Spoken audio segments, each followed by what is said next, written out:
bro, you gotta fucking stop. You gotta stop with all this I can't catch a break bullshit. All the time you're complaining, you could be instead hustling. You could be instead chasing your dream. You could be instead figuring out what you're doing wrong, trying to improve certain aspects of your life, getting your shit together, reading a book, meditating, something. Fucking something. You're turning like a constant state of thinking and expression and consideration, you're turning it into a number. And I don't like that idea. I don't like that idea because I think it's a management issue.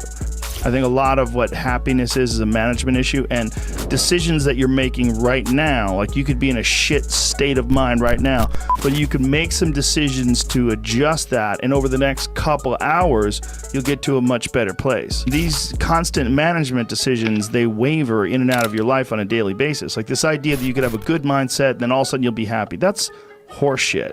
Like it's like the tide. It comes in and it comes out, and there's going to be days where you're just not feeling so good physically, and that's going to affect the way your happiness level is. I used to like to think that my thought process was independent and that I don't give a fuck what anybody thinks. That's nonsense. People say that because they absolutely care what people think and it bothers them. So they say, I don't give a fuck. But that I don't give a fuck stuff is almost entirely nonsense. You do care. And you care in both ways. You care if people are critical of you, care if people are positive of you, but you also care if people are living positive lives and they're motivating you. Sometimes you don't find someone for a long time, and then when you do, it changes your whole life. You find someone, maybe it's just a YouTube video, and it's you saying it's still your motherfucking set, and it's you just pushing people and telling people to go get after it, and people see that, and all of a sudden it's like they get goosebumps, their heart starts racing. It's like you gave them a drug, like you gave them fuel, and then they want to change their life. Then they want to watch you tomorrow, and then they want to watch you when they're at lunch break. They want to watch you, they're taking a shit, and you literally can change a person's life through that, because we need each other. I mean, it's one more piece of evidence that we need each other, and that we have this sort of very strange, loose-fitted community of all human beings together. When someone like you does something that's exceptional and says something that's exceptional and has these inspirational words, it can change a person's whole life, change their whole path, change who they are. I've gotten so many messages from people that say, I lost 130 pounds. You know, I did this. I got off sugar. I'm fucking running every day. I hit the gym 5 days a week now. We have been fed this line of horseshit that you're supposed to seek comfort, and I don't think you are.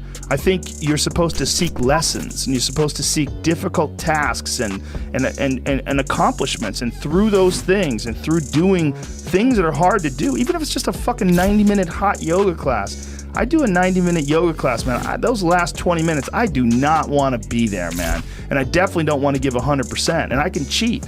I can kind of half-ass it. I can, but if I don't, and I get through it, when that time is up and the lady says namaste and everybody gets up, I'm like, fuck, man, I made it. You know, I lost 15 pounds. My fucking yoga mat is drenched to the point where I could literally wring it out and fill a jug up with water.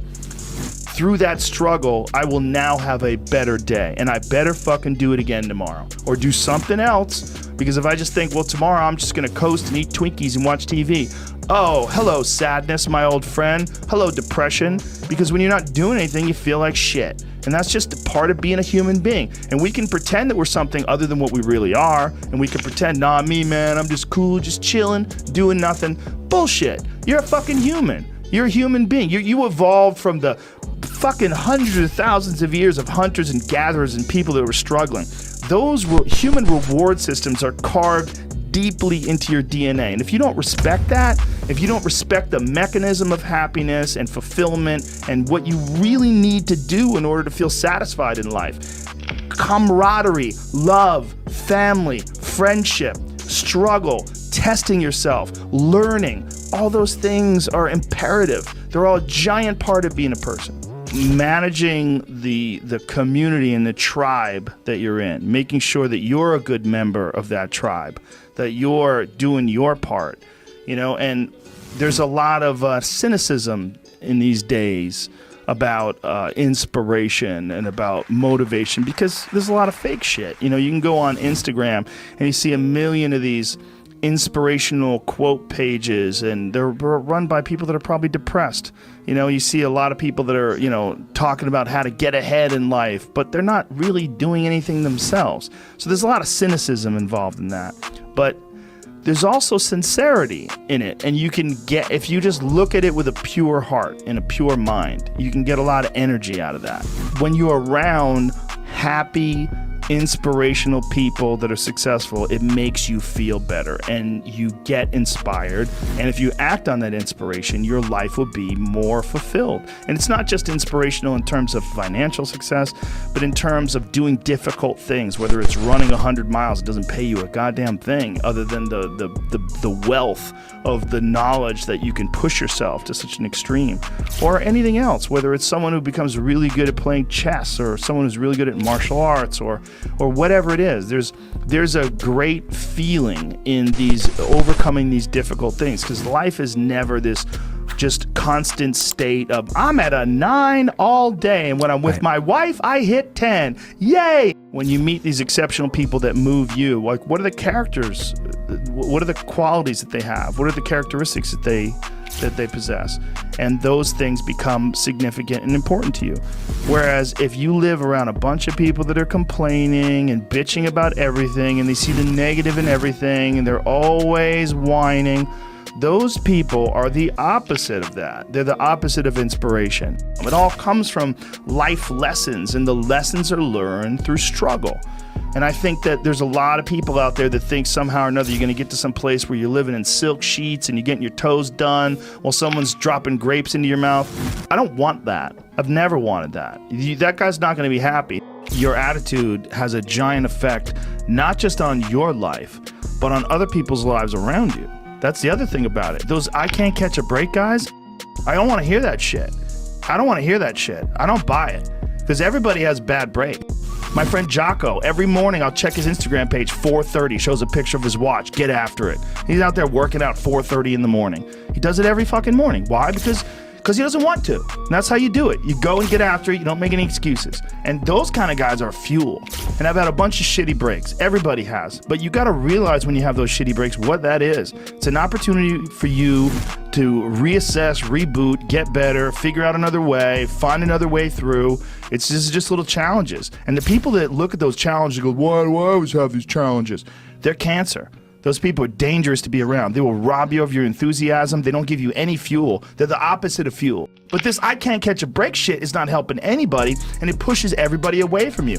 But some people, they get caught in that pattern, and it might be their parents, it might be how they were raised. Somebody might have told them they were useless real early on, it's stuck, and they never feel like they get enough reassurance. They never feel like they get enough motivation. And they feel like other people get more. And they look at all these other people. How come he gets that? How come she gets this? How come he's got that going on? And that's bad for you too. That shit ain't no good for you. Try to find a thing that you really enjoy. Try to find a thing that you're passionate about. For me, early on, it was drawing. It was illustrations. It was comic books. I wanted to be a comic book illustrator. And then it went from comic book drawing and illustrations to martial arts. But it was just another thing that I was very, very passionate about. And that was my vehicle out of my dilemma. That was my vehicle out of my own anxiety and trauma and my own issues and insecurities. And that gave me immense confidence and also a real understanding of the direct correlation between hard work and success. Everybody thinks they're a loser. Every young person thinks they're a loser. At least a young person in the situation I was at. Like, I didn't know I wasn't a loser until I started winning, until I started doing martial arts. Martial arts taught me that, like, I could get better at stuff, that I wasn't really a loser. I just was someone who was, like, in a fucked up situation. But you could channel all that energy that you have as a young person into something and get better at it. And then all of a sudden people admired me. I was like, this is crazy. So I went from being someone who was incredibly insecure and basically a failure to someone who was really successful at this one thing that was very dangerous, that other people were scared of. My parents didn't want me to do martial arts. They didn't want me to fight. They didn't want me to do stand-up. There's like, you have to understand like who you are, and then in the face of other people's either criticism or, you know, lack of faith in your ability to succeed, you push through, and there's great benefit in that. And then you realize that you can kind of apply that to other things in life. You can apply that to critics. You can apply that to social media commentators. You can apply that to a lot of things. But for most people, I think you can really benefit from physical struggle, and you benefit from it in a mental way. And I think that is overlooked. That's unfortunately overlooked by academics and intellectuals who they make excuses for why they're fat and lazy or scrawny. Give yourself an arduous, difficult task where you're challenged mentally and challenged physically. One of the great things about being challenged physically is it's also mental. The people that don't understand that have never really been challenged physically.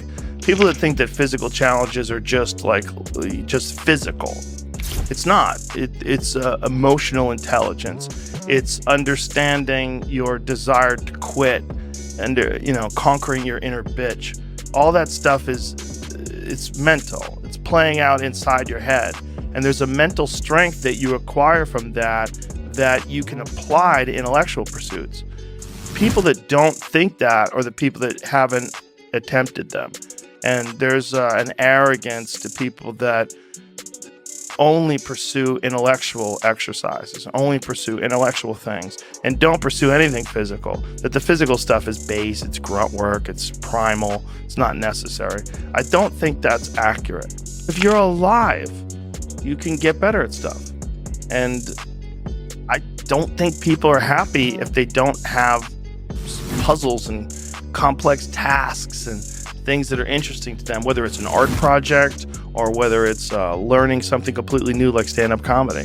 Like, doing things that are difficult it's as much of a nourishment of the mind as food is a nourishment of the body, where you have to find your own human potential in the difficulty of the task and work your way through things. At least for me. For me, I mean, I can only speak for me because I'm the only life that I've ever lived that I'm aware of. And in my life, that has been 100% constant. I am a very happy person, and I have never had a moment where I'm not doing difficult shit. Don't quit, motherfucker. I'm gonna get you.